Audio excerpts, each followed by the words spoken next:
You've probably had this thought at some point, standing in line, watching the espresso machine hiss, the register ringing every 90 seconds. Somebody's making a fortune off this. Maybe you could buy in, get a Starbucks of your own, put it near a hospital or a college campus, and let the coffee addiction of the general public pay your mortgage.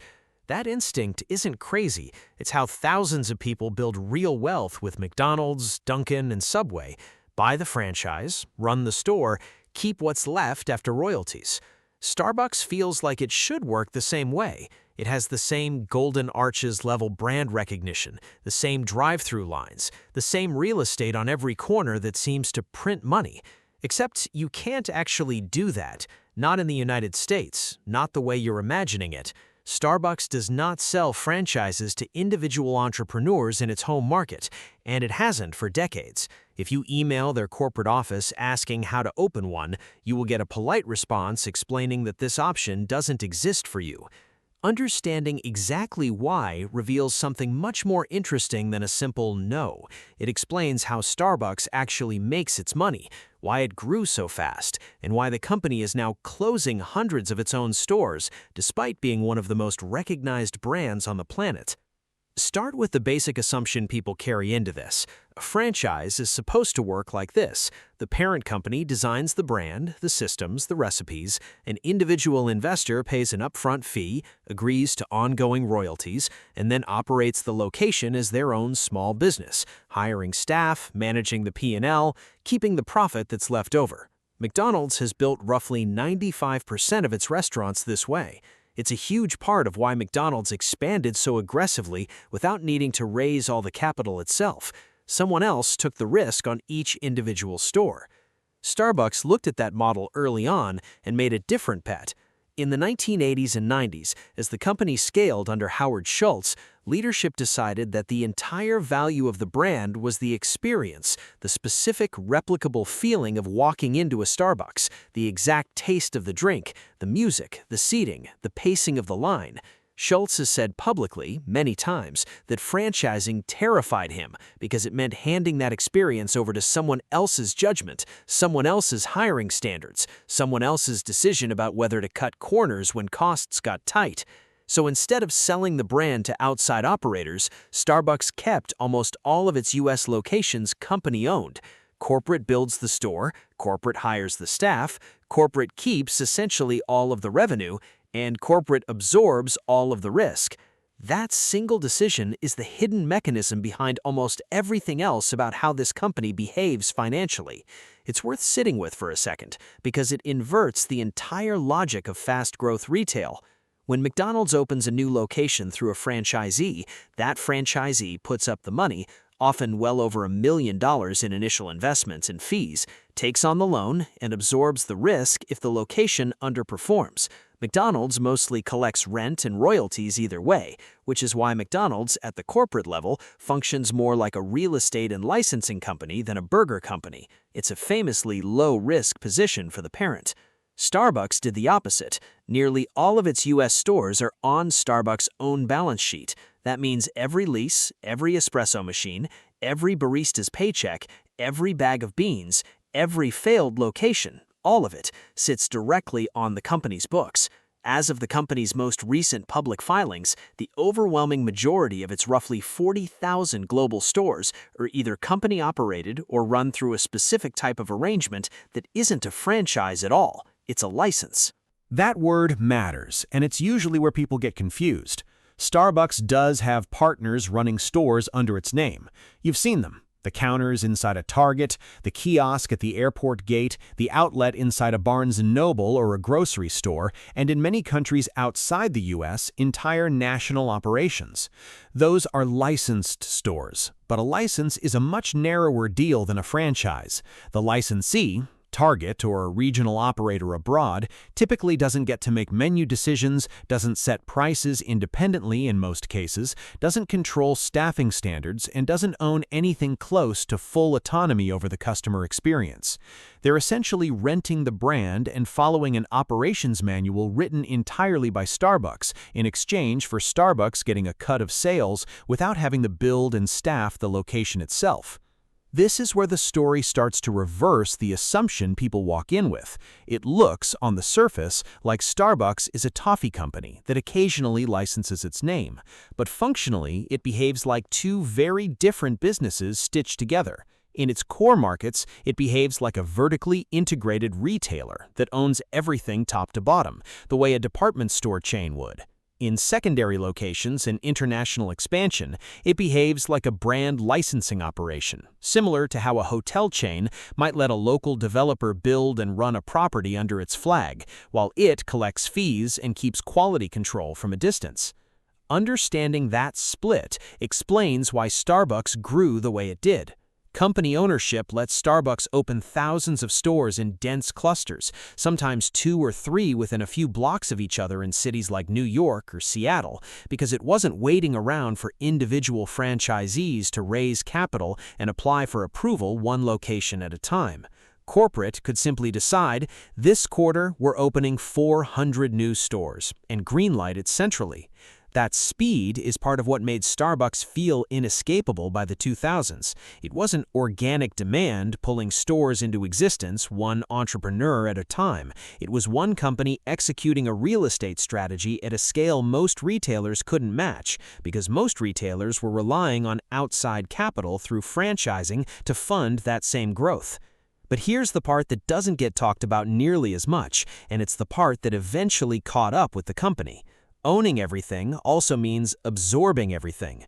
When a franchise underperforms, the pain lands mostly on the franchisee. When a company-owned store underperforms, the pain lands directly on Starbucks' income statement, store by store, across tens of thousands of locations simultaneously. And a huge percentage of the appearance of profitability was never really about coffee margins. Coffee itself is a relatively cheap raw material.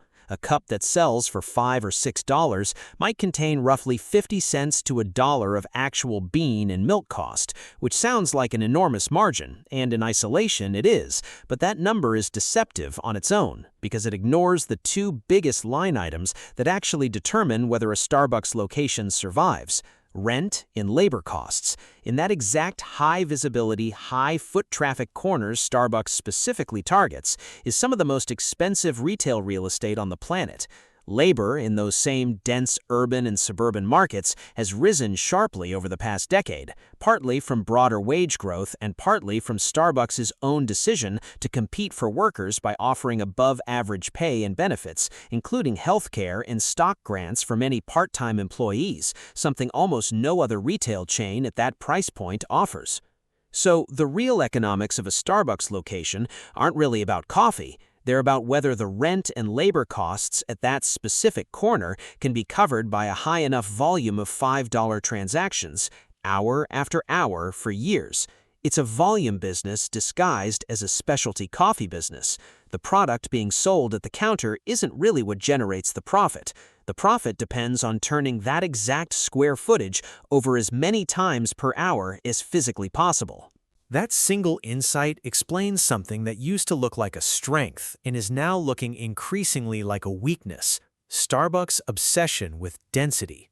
For years, opening a new store within walking distance of an existing one was treated internally as smart strategy because it captured customers who wouldn't cross a busy street or wait in a longer line.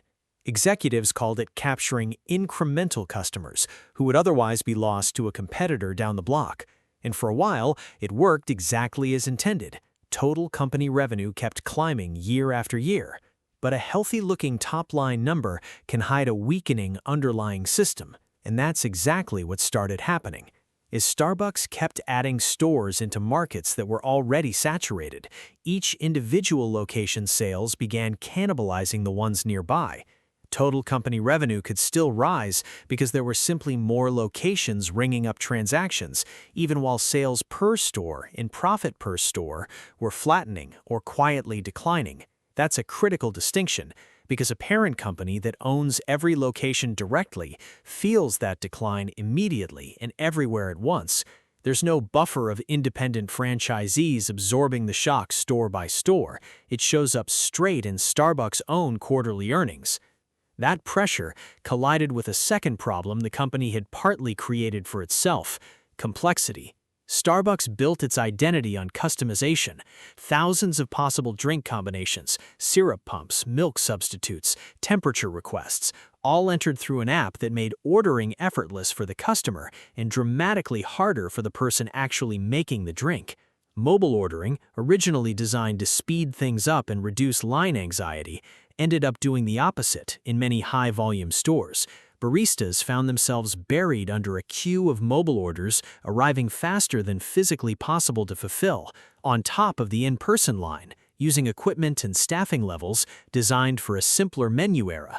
Wait times crept up. Customer satisfaction scores, which the company tracks closely, started slipping in exactly the markets that mattered most.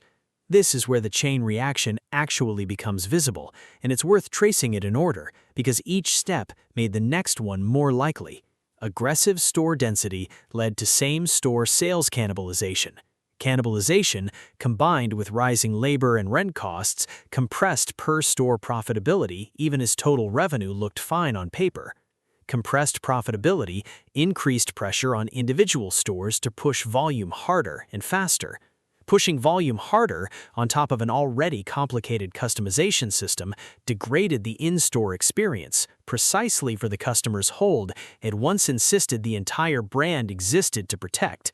And a degraded experience for a company whose only real competitive advantage was ever the experience itself rather than the coffee, started eroding customer loyalty in a way that discounts and rewards programs couldn't fully patch over.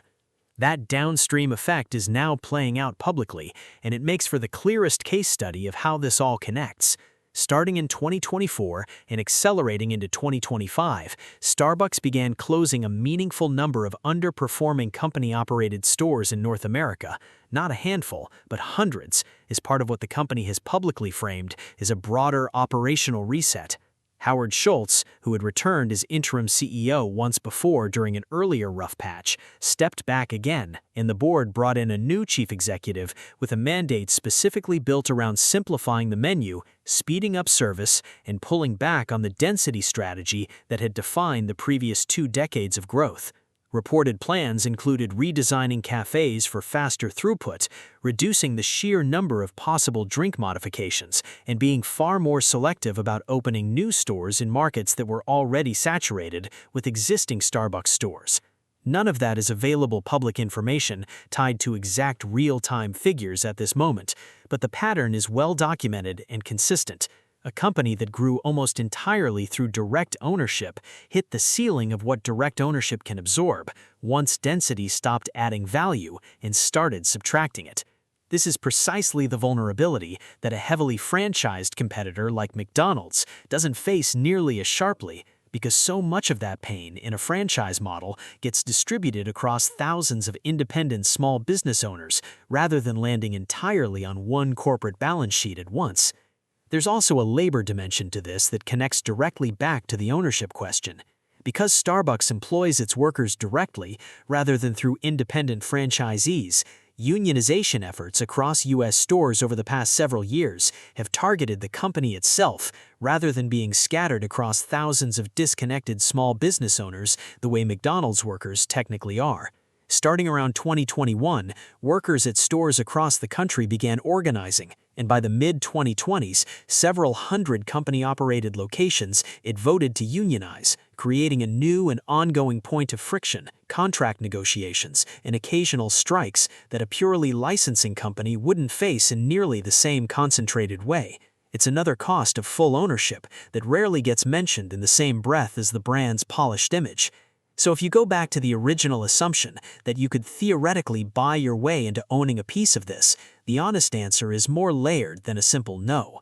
You genuinely cannot buy a traditional Starbucks franchise in the US, and that was a deliberate choice made decades ago to protect the exact experience the brand was built on.